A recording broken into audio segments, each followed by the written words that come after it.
kwenye huu mchongo kuna wasanii pia wa zamani ambao wameathirika na hichi kitu. Mtu kama Beynass uliona anamlalamikia MX. Yeye ni wale wasanii ambao wamekuepo kwenye transformation ya kutoka analog tunakuja digital kwenye biashara ya muziki. Kwa hiyo tayari sasa hivi wanauelewa kabisa wa moja kwa moja, yani kwa sababu kwamba vitu vinakwendaje, kwa sababu wameipokea teknolojia. Lakini sasa kuna wasanii wa muda huo ambao hawajapata nafasi ya kufanya vizuri kwenye kipindi ambacho teknolojia ishakuwa kubwa. Ulikuwa unanipa mfano mzuri hapa, huyu bwana Mfaume. Hiyo nyimbo yake ya kazi za dukani. Yani nani anaichukua hiyo yani kwamba yani sababu nilikuwa nakwambia kwamba kuna wasanii wengi ambao wana nyimbo nzuri ambazo kiukweli sio big G, yani kwamba zitaishi milele. Mfano kama hiyo nyimbo ya kazi ya dukani ni nyimbo ya muda mrefu sana. Sasa unajiuliza hivi ni nani ambaye ana benefit, ambaye anakula mirabai ya hizo nyimbo? Na ukienda YouTube unaipata. After mimi kitu ambacho kinani disturb ni kwamba ukiingia YouTube unakuta kuna account kama 4-5 zimepost the same song, yani zimeupload hiyo nyimbo hiyo husika. Na ni kitu ambacho nilikuwa nakwambia kwamba nyimbo kama ya Mfaume kazi ya dukani ni nyimbo ambayo wazazi wake, familia yake, ni watu ambao katika wao wanaendelea kula hiyo pesa. Sasa unajiuliza ni nani anayekula? Na mimi nafikiri wao pia kama familia wanabidi tu atatokea mtu mmoja anauelewa mambo ambaye atakuja kudai hiyo mirabana nini. Kwa mfano tulikuwa tunazungumzia wasanii wa zamani, mtu kama Ale Miongala ana albamu yake ambayo ameitoa mwaka 96, lakini ukienda kwenye digital platform au YouTube uikuta kwenye account ambazo hazihusiani na Ale Miongala. Kwa ina maana watoto wake, familia yake wameweza kufuatilia hivyo vitu wakaiupload Spotify, labda kama wao walimtafuta distributor na nini. Tena ni album gani? Kipenda Roho, umeelewa? Bado inaendelea kuwalipa, yani kwa sababu wao waliamua kufuatilia. Hicho kisema ni kweli. Nyimbo nyingi za zamani unaweza kaenda YouTube ukakuta kuna account tatu yani zimeupload the same. Sasa unajiuliza like wanawezaje kukusanya miraba? Kwa sababu nakumbuka kawaida sasa hivi ukitumia nyimbo ya mtu ambaye ipo under distribution company ambayo inafahamika, ukiupload tu wewe kwako unapata ile copyright, unapata copyright strike kwamba hii nyimbo ipo under kuna copyright ya kampuni fulani. Kuna mawili, kuna ile kwamba unaweza kaiacha ikaendelea kuwepo kwenye content yako, lakini kwamba pesa yote itakayojeneratiwa katika hiyo content zitakuja kwenye hiyo nanili. Sasa je, hicho kitu kinafanyika kwa nyimbo nyingi za wasanii like wa zamani? Kwa nyimbo nyingi sana ambazo unajua pia hado tunaweza tukacomplain hapa, kumbe shida iko sehemu moja. Unakuta kama huyo Mfaume nyimbo zake alimuuzia Muhindi, wale distributors wa zamani wa CD, umeelewa? Kwa ina maana wale ndo wana haki pia ya kuileta digital. Kwa like yani huwezi kuja tu like kwamba ukaamua kwamba ngoma ngoja nimwekee. Kama mfano mimi ni mtu katika familia ya Mfaume, kwamba ninauelewa mambo ya digital, kwamba nitengenezea mazingira iende katika digital platform ambazo zinafahamika, hata ule ukusanyaji wa mirabai huo ni rahisi. Hasa hapo ndo unabidi uclaim kama nyimbo ni ya kwako, ndo na unabidi umfahamu aliuzua zile atimiliki. Kipindi labda Mfaume anaenda kutengeneza ngoma, ni nani ambaye alikuwa mkataba wake ulikuwa unasemaje? Ulikuwaje? Maana pia huyo mtu, unajua kuna watu wanakuaga na michongelo wanakaa pembeni kama hawapo. Unaweza ukapata hizo process ukaiupload sijui Amazon huko Spotify Audiomack, ushasettle vitu kibao, unashangaa barua ya kwenda mahakamani. Basara bana, sisi ndo wamiliki wa nyimbo, tunapata tunataka gharama, yani pesa zote ambazo zimejeneratiwa hapo. Kumbe kwa ni short, kama ni kitu kingine ambacho tunasema kwamba wasanii wa zamani kama bado wapo ambao wanahisi kwamba walikuwa na nyimbo ambazo ni nzuri, wa update mikataba yao, kwa sababu of course una pesa nyingi wanazipoteza sana. Amuite huyo mtu ambaye alimuuzia, kwa sababu tulikuwa tunasema kuna hiyo lifetime kwamba mimi nimekuzia maisha yangu yote. Wasanii wa zamani, kwa msanii wa zamani alikuwa tu focus yake kwamba aingie studio, ajali kwamba pesa kwamba atengeneze nyimbo, apewe ile copy, aende akafanyie akapeleke milioni apate shows tu basi. Yeye muda huo kama hicho hicho kwa tunazungumzia Max. Hapo yeye anachoenjoy ni kwamba Muhindi akimuuzia hii copyright ataenda kusambaza wimbo wake kila wilaya, umeelewa? Usikike na ukishasikike upate show Muhindi achukue hela, unachukua wewe mwenyewe ukirudi mjini. Lakini hawakuangalia kwa jicho la mbali kwamba kuna pesa nyingi ambazo unaweza kuja kuitengeneza kwa baadaye katika upande wa digital. Hawakuangalia katika hilo jicho sio wao tu, mtu hata Kanumba tu marehemu hakuiona hiyo future ya digital. Tusiwalaumu tu. Kama Kanumba alikuwa anaweza kurekodi movie akawauzia copyright wote steps, umeelewa? Ina maana hata familia yake leo ikisema zile movie za Kanumba kwa sababu tunataka master copy ile tunataka master copy ya zile tuziweke kwenye YouTube au tuzipeleke hata kwenye Showmax wazifanyie remaster waweze kuziupload katika hizi kwa sababu mimi platforms. Mimi mwenyewe kuna muda nilikuwa naitafuta movie ya Kanumba inaitwa Moses, nimeangalia kabisa, lakini hamna platform ambayo mimi naweza nikaiangalia hiyo movie familia ikanufaika na wao wakapata. Kuna watu ambao wanapenda kurudia zile movies za zamani sababu labda zinawakumbusha utoto wao na nilikuwa nataka wazikumbuke bado waliangalia kipindi wapo na familia zao kipindi wapo wadogo wanazipata wapi tuseme tutafute Jumba la Dhahabu turudie ile series mfano mzuri mfano mimi hapa sema nataka niangalie Jumba la Dhahabu naipata wapi sikumbuki vizuri nini nataka niangalie tena vizuri masa ushakuona zile nyimbo ambazo unakuta ziliplayiwa kwa quality haba ya 720 quality wanafanya remaster inakuwa inapatikana katika mfumo wa 4K ili iweze kuwa display katika quality nzuri.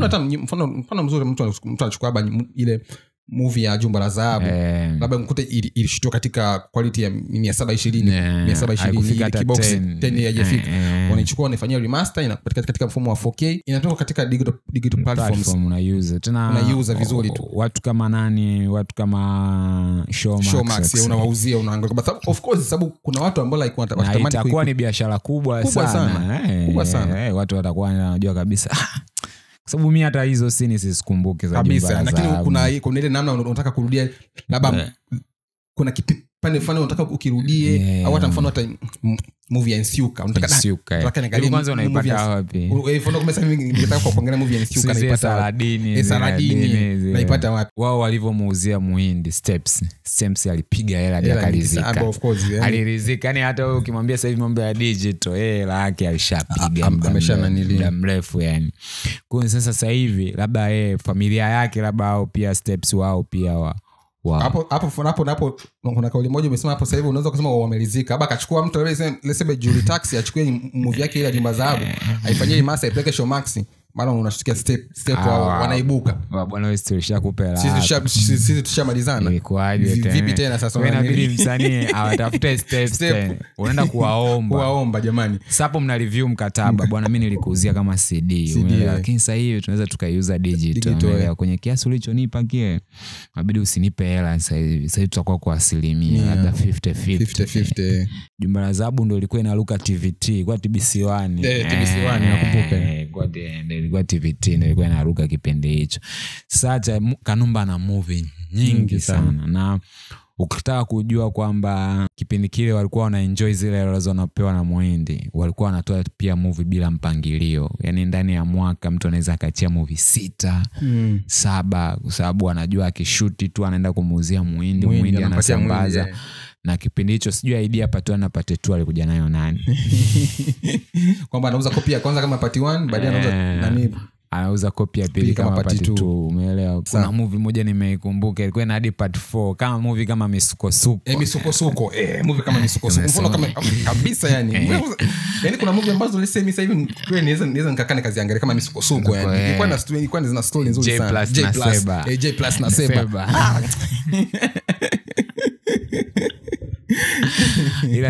ile ilikuwa ni biashara yao nzuri sana lakini labda methodology ambazo wanazitumia ndio hazikuweka katika mazingira ya kuweza kubenefit kwamba anamuuzia tu copy Muhindi labda Muhindi anampa milioni 20 haya memalizana haina miaka ingekuwa tena miaka at least kwamba unanipa milioni 20 lakini utamiliki hizi copyright kwa miaka 15 baada ya hapo unanirudishia haki zangu zote sababu lazima utengeneze faida kwenye hizo kazi zangu sasa hivi unaweza kukuta hata kuirudia ile movie ukaiita jina unashindwa labda uite hivi ni uite tena misukosuko movie nyingine utengeneze kitu kama kile yani kwamba utengeneze muendelezo wa the same story lakini katika kama wanavyofanya kina nani hizi Boys to Boys Boys to Boys is movie muda mrefu wanafanya kina Smith mpaka leo wanafanya bado kwa sababu ni Bad Boys kwamba movie imeshutiwa tangu miaka hiyo lakini bado wanatengeneza ule muendelezo mpaka leo bado wanaendelea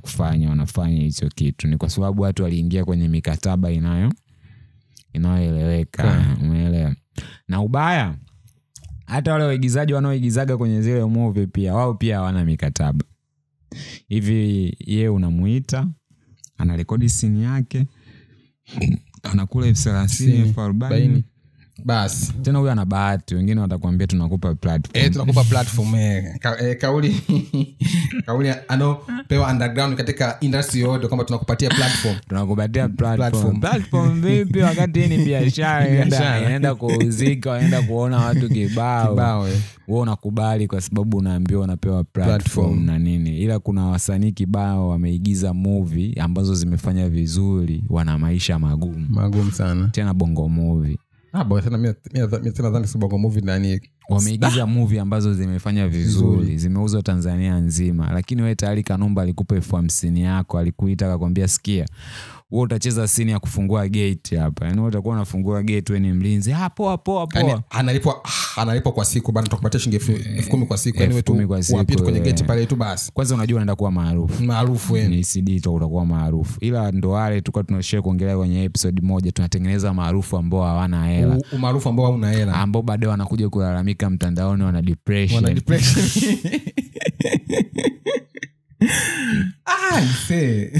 Kwa sababu wewe uliitwa pale na Steven Lake Kigosi akakwambia sasa sikia, kuna movie hapa ya Datu Lagos. Bonge moja la movie. Kuna hii movie pia Kanumba alikuwa na jicho sana. Kuna movie pia ilimpa jina hili ni Uoya, ilikuwa inaitwa Oprah. Nakumbuka sana. Zile movie Muhindi amepiga sana. Kwa pale Muhindi alikuwa anawapa chao. Step kwa ni Muhindi? Step ni Wahindi wale, Steps Entertainment. Wale ni Wahindi. Kulikuwa kuna ile mzee anaanza ile anaongelea sheria kwamba ukikopi nini ile. Na wale walikuwa wanasimamia kweli, wanafanya audit hadi kwenye mavibanda mtaani watu wasikopi zile movie. Na wameuza sana kopi za kutosha sana. Lakini cha kushangaza Oprah huwezi kuikuta hata YouTube yani kuna jambo bidii lifanyike zile movies zirudishwe na waingize hela kupitia hizo movie, na wataingiza hela nyingi. Obviously yani watazimonetize vizuri tu, yani bado zina potential ya kutengeneza pesa, zina potential ya kuangaliwa. Mimi nimewahi kuangalia series inaitwa The Wire, imetoka 2003, lakini unaikuta kwenye platform na unaiangalia. Ndio kitu ambacho sasa hivi Netflix anachokifanya. Movies za zamani bado unazipata kwenye Netflix. Sasa na hicho ndio kitu ambacho wabonga bidii wakifanya. Movies za zamani walizipata kwenye hapa idea steps wakafungua. Kwamba wakaanzisha steps digital. Kwamba zile movie zao zote wakazichukua na wasiwape wasanii miraba. Of course wana haki hiyo. Of course ya kikweli, yani kikweli. Wao niuzia hii CD, nilikupa chako, nikupa pesa, tukakubaliana kabisa kwamba nikupatie pesa mimi niachie mimi. Hakukuwa na mkataba wa miaka wala hakukuwa na mkataba eti nikija kuupload digital nikulipe. Kwa hiyo kusema kwamba kuna pesa nyingi ambayo imelala, ambayo like ikiweza ikitengenezwa tu mazingira tu ya kuingia digital, kuna pesa itatengenezwa. Kuna pesa nyingi imelala. Ndio maana tulikuwa tunapiga story hapa, muziki wa zamani sasa hivi unawaingizia watu hela. Yani ile album ya Feruzi ambayo rekodi kipindi kile inaingiza hela. Sijui Dully Sax anaingiza hela. Sijui Joseline anaingiza hela. Yani hizo nyimbo zinaingiza hela. Kwa hata movie pia wanaingiza hela. Mimi kuna mzee yuko mtaani ana ile VHS ya ile zile kanda za zamani. Yani mikanda ya VHS matofali. Ana World Cup ya mwaka 1998. Wewe umeelewa, kwenye ile World Cup ya mwaka 1998 anayo. Yani ana ile ana pambano la ngumi la Michael Tyson ile anamngata mtu sikio na Evander anayo, umeelewa. Ndo kana niambia ni wewe tafuta deki tu, ukipata deki njoo tucheki game. Lakini kumbe kulikuwa kuna access ya mimi kupata hivyo vitu digital sasa hivi, ingekuwa ni kitu rahisi sana mimi kabisa. Mimi sababu unaambia nilipia Showmax hata buku kwa siku niangalia movie ya Kanumba Datu Lagos, nalipia kabisa kwa sababu ni movie kwa kweli. Yani kwanza storyline yake imekaa utamu sana, achana na hizi nini soap opera ambazo sasa hivi ambazo kikweli unaona zile movie kikweli walikuwa wanatengeneza na shoot, na kipindi hicho ndio kipindi ambacho Bongo Movie inafanya vizuri sana. Tena wewe umesema buku, si ndio?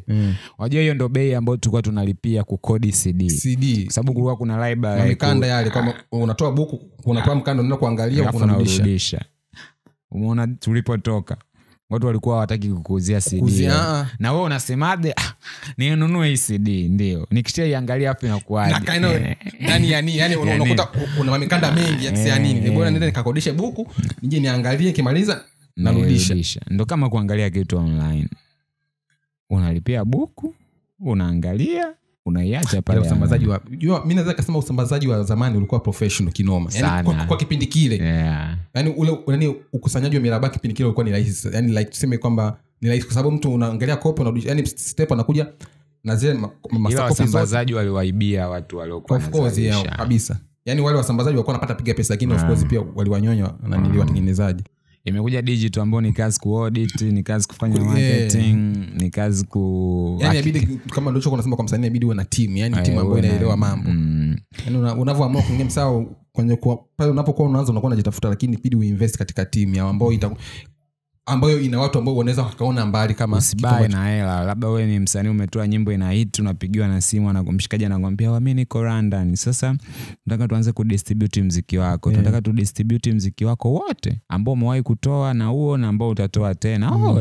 Ushasikia simu tena ya London. Sasa unajua kwenye mkataba wetu mimi nakutumia mkataba hapo, anakutumia mkataba. Akikutumia mkataba unakuta kuna hela pale unapata. Yaani mkataba tu unaanza tu advance unakula milioni 50. Msanii upo ghetto muda huo. Hapa tayari hapa crown hapa. Kodi miezi 6 ijayo. Umeelewa? Unaona hapa hii milioni 50 nachukua crown yangu moja nyeusi kali. Muziki moja mzuri sana. Naenda kutafuta ghetto Mbezi Beach kwa Zena chini kidogo, umeelewa? Nalipa kodi mwaka, umeelewa? Nikishalipa mwaka nanunua viwalo vyangu kaza hivi, naanza kwenda studio. Kumbe hujui gari linahitaji mafuta expenses, kodi itaisha, umeelewa? Bado wale wana distribute. Kumbe wale ile milioni 50 walokuambia ni mpaka mtu anakupa hiyo, yani unabidi ujiulize mpaka huyu mtu ananipa hii milioni 50, ina maana ameona double. Of course, yani kuna ujiulize mpaka mtu anakupa milioni 50 haraka maana kuna pesa kubwa sana ambayo itatengeneza pale, kwa bidii ujiulize. Yani usibae na ile hela, usibae tu. Yani hicho ndo alichobaa watu wa Bongo Movie. Wewe mtu ushatengeneza movie yako ni KCD, kuna mademu umemwambia unawapa platform, kuna wana umewapa 50 mpaka movie inakamilika. Kamera ulikuwa na kodi, production uliwapa hela yao vizuri pa DM kwa siku, movie umeshoot kwa wiki moja, unaenda Muhindi anakuambia anakupa milioni 30. Hii nakupa milioni 30. Ambia Muhindi unachelewa nini? Chukua master copy mimi nipe hela. Anakupa makaratasi yale. Unajua ile na baa. Unaona una haja ya kusoma makaratasi kwa sababu unajua hata ukisoma vipi makaratasi utaikataa milioni 30. Kwa hiyo una haja gani ya kusoma makaratasi? Unachukua tu pale. Muhindi anakupa chako. Kumbe ungeweza kusema tushirikiane kwenye usambazaji. Mimi sitaki unipe hela. Mimi nataka tusimamie hizo copy tunazozifyatua. Utaingiza 1% fulani, mimi nitaingiza 1% fulani. Ngoja niwe mvumilivu kwa muda wa miaka fulani. Lakini wewe muda huo tayari unajua una jina kubwa, unaandika kwenye magazeti ya Shigongo nini, milioni 30 ushafikiria kununua range yako fulani labda fulani. Na ukipindisha milioni 30 mtu anaona na unajuaje? Unajua watu wenye vipaji ni kama makondakta wa daladala wenye umri mdogo.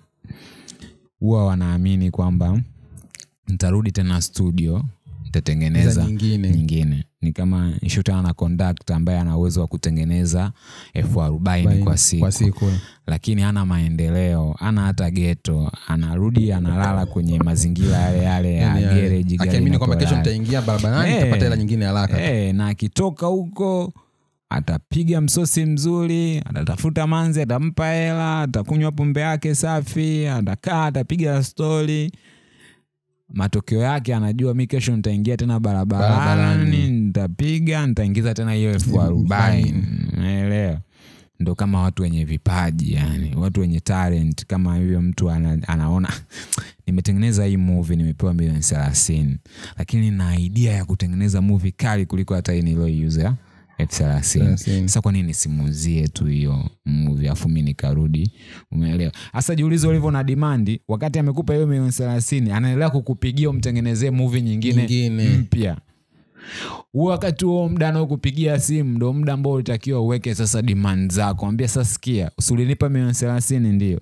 Nachukua pia hiyo milioni 30, lakini tunaingia mkataba wa miaka 3. Baada ya miaka 3 kama utakuwa unaona kuna potential utanipa tena milioni 30. Ila wewe kwa sababu ushapigwa milioni 30 na uzuri unajua ukiwa superstar Bongo na faida nyingi. Kuna baa utakunywa bure. Kuna maduna wakisha kuona karibu bana Njopata bia za kunywa bure fresh tu. Piga chupa msapazio. Kama ni mshikaji utapata mamanzi bure. Unaelewa, kwa unakuwa kwenye ile comfort. Na watu tunajua ukiwa kwenye sehemu ambapo huo upate changamoto ni adui kabisa. Ni adui mkubwa sana. Unaelewa. Upate changamoto yoyote, yani wewe ni superstar, unaweza kaenda Shell, umeshusha kioo kile unaweka mafuta. Mwongeza lita 10. Mpige full tank kwanza hapo. Mpige full tank hapo kwanza. Wewe mwenyewe unaona kumbe ninachohitaji ni kuwa relevant tu basi. Ila unasahau pia kuna hivi vitu vya usanii vina muda. Kuna muda hautakuwa kwenye peak. Hautakuwa relevant kabisa. Unakufa pia, yani kuna muda wewe hautakuwepo. Hao watu wengine kwa nini wasinufaike na kazi ambayo wewe umeitengeneza? Watu kama familia yako, watoto, nini. Kwa ukishaanza kuvifikiria hivyo vitu, mimi nafikiri watu wengi wanafanya maamuzi kama hayo kwa sababu ya ubinafsi. Kwanza timu yake ameilipa hela ndogo. Kwa hiyo haiwezi kumpambania kwa hali na mali. Yeye mwenyewe hawezi kuifikiria sana timu yake. Ila sababu kama timu kiipa hela nzuri lazima itakupambania ili uendelee kustay relevant, ili na wenyewe uendelee kutengeneza pesa. Au kama mimi natengeneza movie, nimekuita wewe kwenye scene moja, nimekulipa milioni 1. Umeelewa? Ina maana nimewalipa watu zaidi ya milioni 20-25. Siwezi kukubali kwenda kuiuza movie yangu kwa milioni 30. Ila kama anajua cost za production, labda unakuta msanii wa kuimba studio alirekodi bure, ni mwanae tu alikuwa studio anagonga beat kali. Ngoja niweke umeme tumalizie, ukaweka umeme labda 20,000 studio. Producer akarekodi ngoma kali tata, ukampigia mwanao ambaye anajuana na watu wa radio, akaipiga ngoma ikafanya vizuri, ikawa hit song. Umeelewa? Baadaye mimi nikija nikakupigia nikakwambia umeona ile nyimbo ambayo umeitoa, mimi nataka tuidistribute na nyimbo zako nyingine zote ambazo umeziachia. Wewe utapiga cost zako ambazo umewahi kuzitumia. Utakuta wewe ushawahi kutumia cost 200,000. Mimi nimekwambia nakupa milioni 40.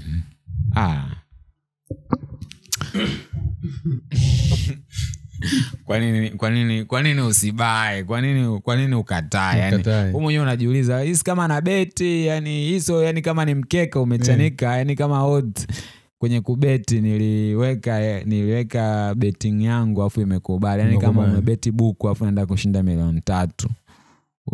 Uliweka timu nyingi, hasa unajiuliza ngoma moja tu imeisha. Lakini watu hawajui nyimbo ya dakika 3 inaweza kubadilisha maisha yako wewe na uko wako mzima. Sasa mfano nyimbo ya Mfaume dukani.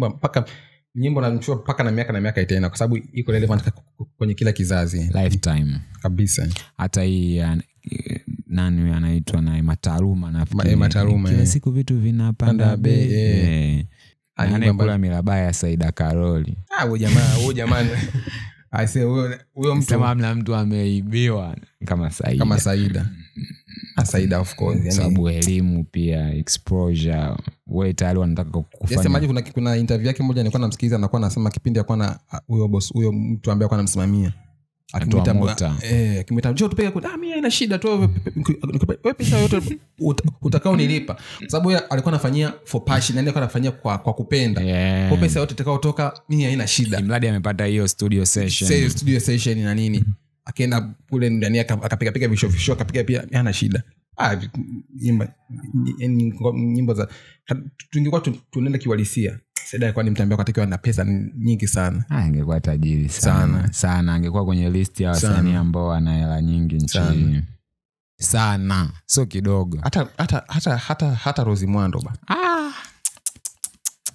Watu wamepiga Rose Muhando nyimbo zake tukisema kimiraba tukae chini kimiraba kiwalisia. Watu wana huruma, walikuwa wanawaibia hadi wasanii wa gospel. Hapo unajua wasanii wa gospel ndio walikuwa wasanii wanaotoa album sana wasanii wa gospel wengi walikuwa wanaachiwa na album. Hata wakina Bonnie Mwaitege wote zile zilikuwa gani album wanatoa zile, umeelewa? Ila mimi nikitaka kujua wabongo ni matapeli, ujanja. Kuna watu bongo walikuwa ni wajanja, watu waliingiliaga hadi biashara ya makirikiri, unawakumbuka makirikiri? Makirikiri wa kibongo. Watu walipoona wameiti, watu wakasambaza ule mziki wa makirikiri, ukaja ukasambazwa hapa Tanzania. CD zikauzwa kila wilaya. Kuna kipindi makirikiri kwa kila sehemu ukienda. Botswana kila kona, kila sehemu yani. Wewe jamaa sidhani kama hela hao yote ambao wameitengeneza nchi wameipata. Na kipindi kile sokaga ni kusambaza CD yani copy ya CD. Afu wale walikuwa na CD, wana video pia. Na videos pia. Ingekuwa ni kipindi cha digital ngoma piga pesa ndefu sana. Sasa kama walikuwa wanaweza kumanage ukusanyaji wa mapato ya kazi zao. Sababu tuseme katika watu ambao waliweza kugo international zile wale walifanikiwa tuseme. Sasa sasa tukubali ndio. Hela ya Saida Karoli ushaichukua. Yeye mwenyewe alishindwa kunufaika vizuri na kile alichokitengeneza kipindi kile. Sasa hivi tupo kwenye digital. Kuna watu wanataka kuzisikiza zile kazi zake za Saida Karoli. Tunafanyaje zile kazi ziwepo kwenye platform halali kabisa, labda ziko Spotify na watu waliokusimamia of course sawa, labda ukute mikataba sawa wa benefit, lakini pia naye Saida mwenyewe pia benefit, yani iwe ni win-win situation. Tunaweka YouTube, tunazuia watu wengine kuupload kwamba mtu akiupload simu yote apate copyright strike kwa sababu sasa hivi watu wanaweza kuwa wamekaa tu, familia imekaa inataka kuplay nyimbo za Saida, nyimbo za Saida, yani kwamba wazipate katika unajua sasa hivi nyimbo za Saida uweze kuzipata kwa pamoja, unakuta moja yani mpaka na mtu.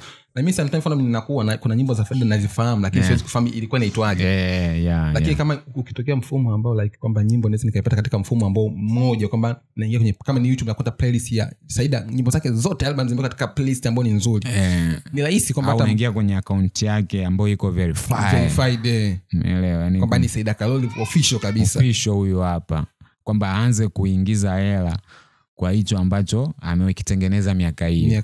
Kwa sababu sio kwamba nyimbo zake watu hawaziplay, watu wanaziplay kwenye hizo platform ambazo sio official yani. Na zipo na upo katika mfumo ambao ni form, hata katika kiukusanyaji wa kimapato nadhani unaweza kuwa ni mgumu, kwa sababu unakuta nyimbo hii ipo Maria Suni, yani ziko same tofauti, pengine watu wameweka vipande. Mfano kama kuna kipifani ile nyimbo kama ile, kuna kimoja nilikuwa nimekaa na jamaa mmoja akatafuta tafuta nyimbo ile ya One Style wana si nini, twende tukatapike mizimu, ukiingia YouTube haijakamilika, yani iko fupi. Sasa mtu unaipata vipi nyimbo kama hiyo? Kwa hiyo ni sehemu ndogo. Kuna nyimbo nyingi za wasanii wengi unaikuta wakitengeneza mimi Jocelyn hii nyimbo yake sijui nite basi mpenzi wewe wangu, kama imetoka jana, yani nyimbo ambayo sasa bado mpaka sasa hivi bado iko relevant, watu wanaisikiliza. Nani anafaidika? Kwa ni mifumo ni kitu cha hapa, kama tu wasanii tu waje watengeneze mifumo sawa, kwamba okay sawa na mlamu MX na nini sawa, it's okay, mistake imeshafanyika, wake watu chini mezani organize kwamba bana mimi sawa, it's okay, yameisha. Tuseme maana still bado kuna pesa nyingi mbele ya digital sasa hivi, miaka 5 baadaye 10 baadaye bado kuna pesa nyingi mbeleni huko, kama kutengeneza mifumo mizuri. Watafute tu wale watu ambao walioongea mikataba miaka hiyo, wakae chini bana, sasa hivi tutaka yani tuboreshe kazi zetu, tuingize katika mifumo ya digitali ambao ni rahisi hata kwenye kusanyiwa wa mapato, kwa benefit, lakini pia na mimi mwenye kazi ambia na mimi ni benefit hivyo. Kuna pesa nyingi sana kina Jose, kuna sanii wa zamani ambao wakiweka mifumo, mimi naamini hivyo, wakiweka mifumo mizuri kuna pesa nzuri ambao wanaweza kuipata, yani wasijikatie tamaa, kwa sababu pia hata sometimes kufanya hivyo inaweza kusaidia. For sometimes Hollywood wanataka kutumia nyimbo yako ni rahisi kuipata. Kuna mfumo ambao kuna mlolongo mzuri ambao unafahamika kwamba pia ambao unanufaika, hii nyimbo iko under fulani. Unajua kuna sometimes Hollywood, mimi naamini kuna nyimbo sometimes wanataka kuzifahamu, kuzitumia kwa sababu ziko relevant na nchi husika au na audience husika, lakini sasa wakishaangalia kuna nini kwamba yani hawataki ile mambo ya kuja baada ya kuingia loso, wametumia nyimbo ya mtu wakiamini kwamba huyo ndo mmiliki, baadaye kuna mtu mwingine anakuja anawapeleka mahakamani, wanapata loss kubwa za wanapata loss kubwa za mara nyingi wanaachana nazo kwa sababu hakuna mifumo ambayo, kwa sababu wenzetu wako makini sana mpaka wanatumia kazi yako, nataka kujua pesa kila mtu yuko benefit, kila mtu kwenye hiyo already kwenye nyimbo anapata percent yake. Sasa wakikuta mifumo ambayo haijawa yani haieleweki, unakuta nyimbo yako unashinda kuitumia. Lakini kama sasa hivi wasanii wa zamani wakija kaa chini wakakaa na management zao nzuri, wakae watafute wanasheria ambao wanaeleweka, tengeneze mikakati mizuri na wasambazaji wazuri, kuna pesa nyingi sana. Bado ni wasisi kwamba kwa kisa wao walikuwa katika generation ya kipindi ambacho digital bado haijawa vizuri kwamba wamepitwa. Hapana. Watu bado wanahitaji kuwasikiliza vizuri. Watu bado wanamsikiza Bob Marley sana. Na wale wenzetu Bob Marley kazi zake unazikuta kwenye official na ukuti moja moja unakuta kabisa kama ni album, kama ni Wailers ilitoka vizuri unakuta ni nzima kabisa, yani imekamilika. Tufanye hicho kitu hapa. Hicho tu. Alafu hii inamnufaisha hadi producer. Unajua maproducer wengi wa bongo hawakufaidika na muziki wetu. Kwa sababu msanii alikuwa akirekodi kama hivyo, mwingine akienda kufanya usambazaji amkumbuki producer. Yeye kwa sababu anaamini producer nishamlipa hela yake. Unajua producer wengi, na maana akasema Majani alikuwa aliziki na ile hela unaomlipa pale. Producer mwingine alikuwa ajui kama unaenda kutoa hit. Yeye anajua unakuja kurekodi. Kwa ukimpa laki, ukimpa 10 mmemalizana. Alafu baadaye ile nyimbo inaenda kuwa hit song. Kwa miaka zamani kwa producer ukimfuata yeye angalie kwamba wewe una kipaji, nyimbo itaenda kuwa hit. Yeye anakupa huduma ya kurekodi. Recording session basi. Kwa sababu alikuwa anajua hana njia ya kuingiza hela ya pesa nyingine. Kwa sababu yeye hataenda kwenye stage kuperform. Anajua wewe ndo unaenda kuperform. Kwa hiyo anaanza ndio maana nishaye kukutanaga na mtu mwaka jana sijui ananiuliza DJ Khaled anaingizaje hela. Of course kuna watu pia wanasema hivi DJ Khaled anaingizaje pesa? A produce like how does he make money? Anahon zile master, yani zile nyimbo kuplay kwenye platform yoyote, yeye ndo anamiliki hela nyingi sana, kwa sababu yule msanii ashamlipa collaboration, ashamlipia, amemlipa hela, na bado yule msanii kupewa hela bado ana asilimia percent. Of course bado ana percent, auzi kila kitu.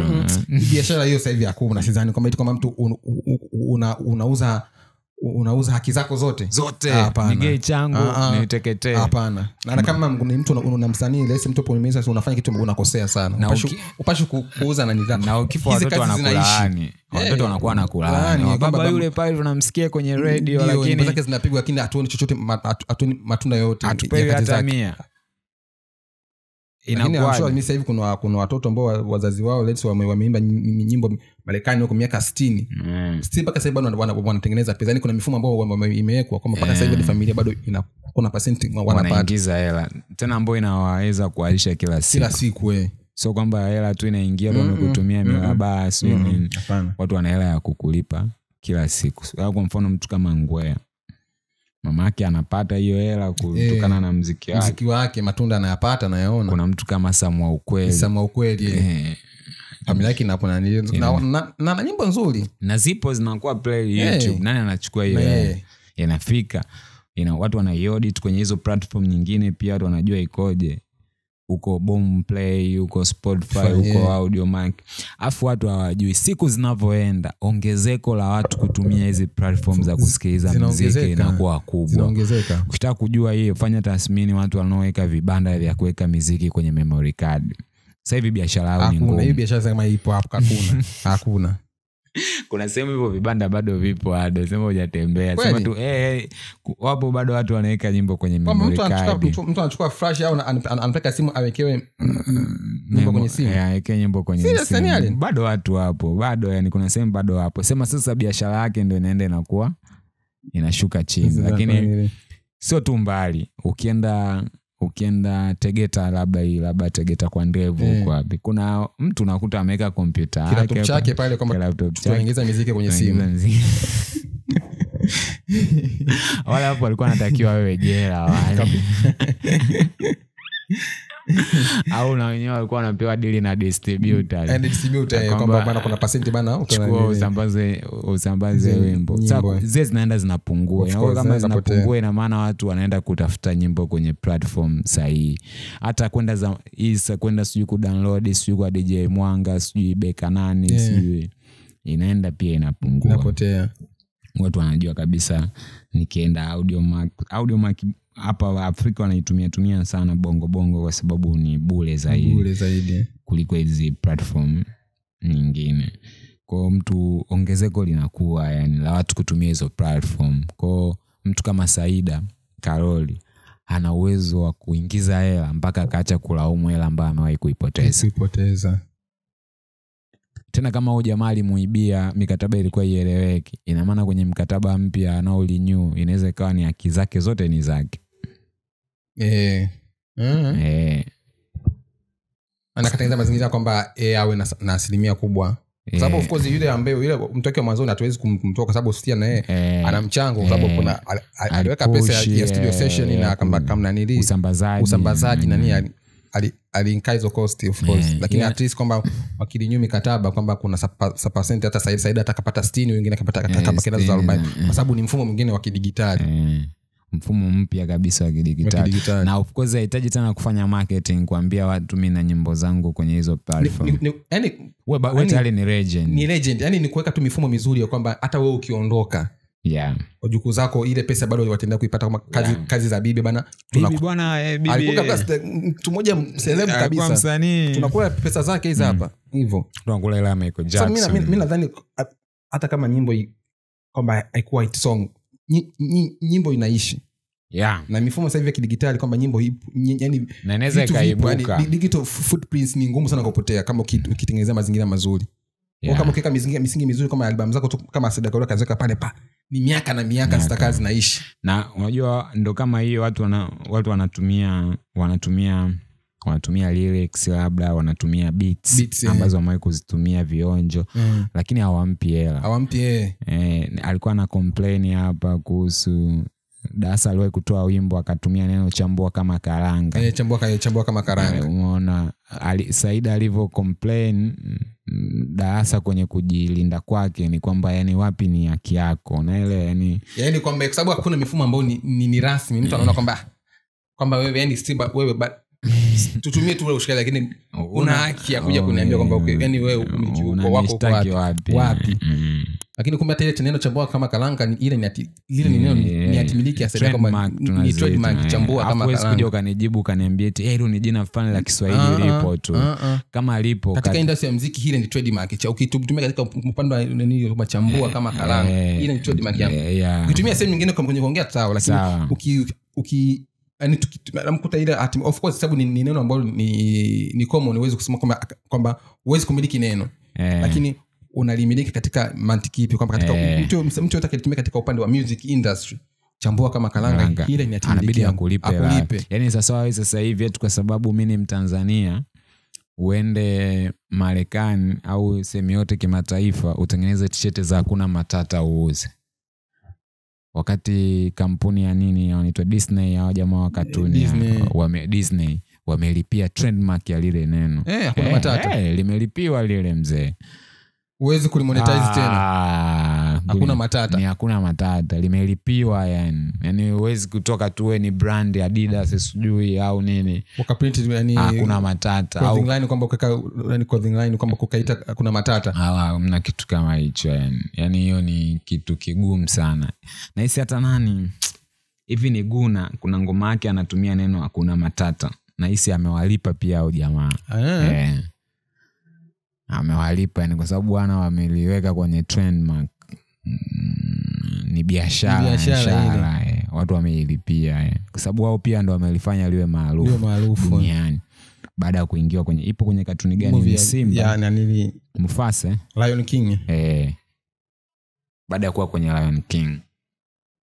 Kwa yani ni kitu watu wamelipia. Sasa kibongobongo si vitu havijanyooka. Mtu anakujibu hivyo bwana. Lakini ndio hivyo watu washtuke. Yani kuna pesa nyingi sana watu wamezikalia, yani like watu hawajajua tu namna gani watu sema na bongo tunachokutumia ile ushikaji bana alinisaidia bana sasa nitafanyeje? Yani alinitumia alishanitumia pesa. Siwezi kusema kwamba akunipa pesa. Wewe unampigia simu kulalamika, mbona umetumia biti yangu? Anambia brother, unajua nilikutafuta nikawa sijakupata, samahani na nini. Sema nakutumia hapo mwanangu, tuishi chochote kitu. Hapo umekata simu, mwamalo umesoma $600 tena imekuja hivi. Umeuza utajiri wako wote kwa $600. Yaani wanasema umeuza generational wealth kwa $600. Na hicho ndo kwa wasanii wajikuta wasimulia nini. Utawaambia wewe. Lazima bora waambie nilitapeliwa. Huwezi kuambia nilichukua $600 bwana, aliniibia mimi. Aliniibia bwana King. Wewe acha tu. Alinipa mikataba sielewi. Wewe wapi bwana? Wewe watu walikupa hela. Walikupa pesa. Watu walikuita, tena wengine ni wajanja. Wakitaka kutumia kazi yako wanakuingiza kwenye remix. Kwenye remix wanakuambia njoo tuimbe wote labda. Si kama kuna Saida nyimbo aliimba na kina nini Wasafi. Na kama aliyesizani kama aliokote lake anaweza. Nadhani tutakuwa bana kuchukua milioni 3-4 hii. Lakini kuna ngoma moja Burna Boy ameimba na 21 Savage ipo kwenye albamu yake. Ile ni nyimbo ya Alia ile. Ya Alia. Ndo anachukua hela nyingi kuliko Burna Boy. Nasikia kwamba anachukua almost 60 na zaidi. Hizo bagi ndo anachukua Burna Boy. Yaani unaweza kukuta kuna nyimbo Burna Boy anaamua kumsema hii nyimbo ni vile expensive kuitumia, lakini tu nitengeneze, lakini atimiliki basi mimi kubwa wachukue mtu. Mimi naitumia tu ili ni stay relevant kwenye soko la kimataifa. Na hiyo asilimia kwamba ni pesa sitoitengeneza, yani sitotengeneza pesa. Hicho kiasilimia kidogo nachochukua na kistahili, maana nimetumia idea ya watu, copy idea ya watu. Na hizo ndo nyimbo ambazo unakuta Burna Boy kuiperform inakuwa so hivyo.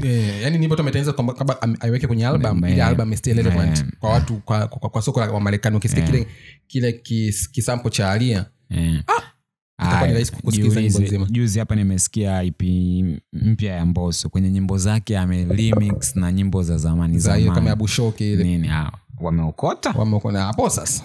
Au ndio ile kwamba mangu hebu tumie bank account hapo tuongee vizuri. Abu Shoki hapo anambia tuongee hapo vipi. Anapigwa milioni 1 fulani, milioni 2. Badala ongeza kusema sikia hiyo kazi mimi usinipe hata 100, sitaki cash. Lakini kwenye kila mapato yanopatikana kutokana na hiyo kazi mimi nachukua 70%, au utachukua 30%. Utaki acha kufanya ngoma. Achana nayo. Au mimi nitachukua 64, utachukua zilizobaki. Hiyo ni ukiperform ikitumika kwenye kitu chochote. Mr. Kimia yako bwana, mambo ya kuniambia sijui chukua laki au chukua milioni upige supu. Mtu ashakupigia brother nyingi. Nakukubali sana. Bro mwingi. Bro nakukubali sana ni kazi zako mimi. Uniambie chochote, yani mimi nimekuwa nikikusikiliza tokea zamani. Tangu zamani. Sasa ile ngoma kuna namna nataka niifanye hivi. Ni kama kweli ulikuwa unataka kuitumia kazi yangu, kwa nini usikuniambia nije studio niimbe hicho kipande ambacho nilikiimba mimi? Kama wewe usikufanya hivyo pia unabidi mimi unilipe kutokana na hayo